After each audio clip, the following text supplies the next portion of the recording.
I really enjoyed your presentation, but I'm wondering, how would you rate the United Nations in helping solve some of the geopolitical problems we've had? Some people say they're not adding a lot of solutions, and some people even suggest we should have another organization internationally that can do the job that the United Nations should be doing. And even people are talking about one world governments. I mean, how do you view the UN right now? Well, there should be such an organization. The word should implies that there is a kind of moral imperative or need for it. But it doesn't exist. Why doesn't it exist? Because we don't have a situation in which there is a concentrated source of power that has universal reach. Not even America has that. So the United Nations functions well in areas in which it is possible to generate consensus.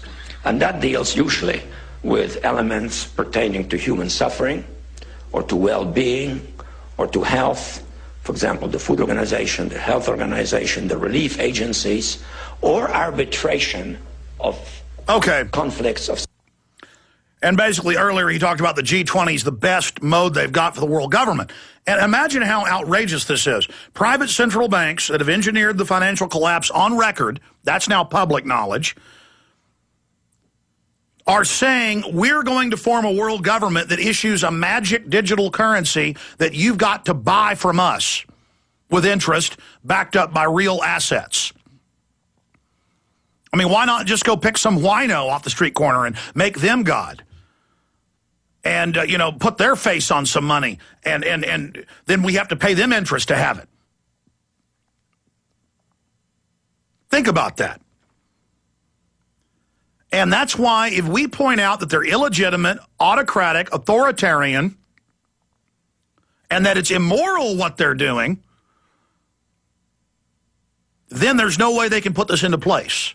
And that's why they're so scared. And that's why they're going, okay, there is a world government. We're trying to set it up for your own good. It's God's work. It's a moral imperative. A moral imperative. This is a guy who brags about how he funded in the later administration of Jimmy Carter the operations with Pol Pot that killed 30% of the population conservatively. These guys are into what they do. These are eugenicists at every level who want you dead. They don't just want your property. They want you and your kids off of it, skulls out there on the back 40. And that's the next level of awakening. The public is now awoken to the fact there is a world government run by banks. The public had better wake up fast to the fact that this world government is murderous and that they compete with each other in the power structure, in the pyramidal system, for who is the most cunning, the most ruthless. They believe in social Darwinism, survival of the fittest. They believe whatever they do to murder and kill and steal and poison is a moral reflection of their sickening humanism, their form of humanism. Yeah, here's a David Rockefeller quote. The supranational sovereignty of an intellectual elite and world bankers is surely preferable to the national autodetermination practice in past centuries. Here's another one from his book, Memoirs, published 5 years ago.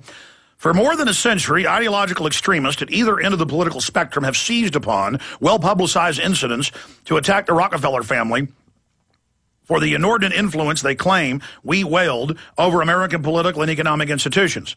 Some even believe we are part of a secret cabal, well, we know you are, working against the best interest of the United States, characterizing my family and me as internationalist and conspiring with others around the world to build a more integrated global political economic structure. One world, if you will.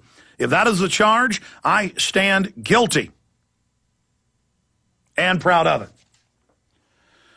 So that's what's going on here. And we actually own that book. It's here in the office. I want to go back to your calls here, but I want to go back to what's happening nationwide. The media is really starting to flounder and panic, and they're saying, oh my gosh, the fact that all these anti-incumbent, anti-establishment candidates are winning, whether they're Democrats or Republicans, in both Republican and Democratic primaries, whoever is an incumbent or seen as an establishment candidate is losing. Senator Robert F. Bennett, a few weeks ago in Utah, way more money and media time, and the media got behind him, he still lost to an anti-globalist, a Tea Partier. Same thing, 33 points above Grayson in Kentucky. Rand Paul. The poll showed he was going to win between 22 points and 15 points. The average was about 18. Well, you see, it was even bigger than that. Okay, and the polls now show he is going to murder politically the Democrat. And so if he doesn't win, we know it's rigged in Kentucky. Arlen Specter, gone in the Democratic primary. And I would imagine the Democrat will be seen associated with Obama in Pennsylvania and will probably lose against the Republican. Same thing happening in all the other races. In every race, these people are in trouble. And what did Rand Paul get up and say in his victory speech for the primary? And that was the big hurdle. He said, this is a message for Washington. We're taking our government back, and we're not going to have your carbon taxes for your world government over in Copenhagen. Those videos are up on Infowars.com right now. So this is so important that everyone get this information out to everyone they know. Rand Paul, again, has really thrown down the gauntlet, and the more hardcore our rhetoric is, the more truthful it is, the more we just throw the gauntlet down and tell it like it is, the faster we're going to defeat these people. They are not invincible. They are scared. They have miscalculated. They are illegitimate, and they will be defeated. In fact, Paul Watson has now just posted an article dealing with this key C-SPAN Zbigniew Brzezinski clip. It's Brzezinski decries global political awakening during CFR speech. It is a very important article that Paul Joseph Watson has written at prisonplanet.com. So I want to ask everyone to go and get this article, Brzezinski decries global political awakening during CFR speech. I mean, this is an enemy communique. Because even though they know we're awake, and now they're just trying to go public with it, the arrogance comes out. They still don't understand how we're going to use this clip, and the clip of Cheney at the CFR on C-SPAN saying, you know, I used to head up the Council on Foreign Relations, but I covered that up when I was back home in Wyoming. Everybody laughed. Oh, it's so like when Bill Gates laughs about, we got to vaccinate everybody to cut population by half, and the whole audience of sickos clap and giggle on their little demonic murdering power trip. Those monkeys don't know we're watching them.